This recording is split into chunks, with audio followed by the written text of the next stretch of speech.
After a year of migrants arriving in Mexico, the resentment felt towards them has deepened. I spoke to a migrant who told me he had escaped from his country because he killed someone there and he came to Mexico. So how peacefully do we live here, where we are close to a killer? A recent public opinion survey conducted by the Washington Post and Reforma newspapers suggests 55% of Mexican respondents favor of deportation of migrants. The number of Central Americans crossing through Mexico has grown in the last year, but people here are concerned about what they say are lax government policies. Mexico's government has agreed to shelter asylum seekers while they wait for their hearings in the U.S., but the process can take a long time.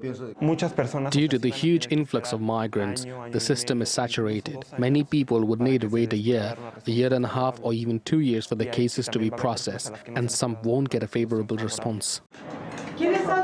Gabriela Hernandez has been in charge of this migrant refuge for 8 years. She blames the government publicity campaign for stoking the current anger aimed at migrants. You don't have anything to eat, and suddenly you see migrants receiving free food and jobs, and Mexicans are struggling to find jobs. The problem is that the government is not explaining what types of jobs migrants actually do. In Mexico City, Josue from Honduras found a night job cleaning.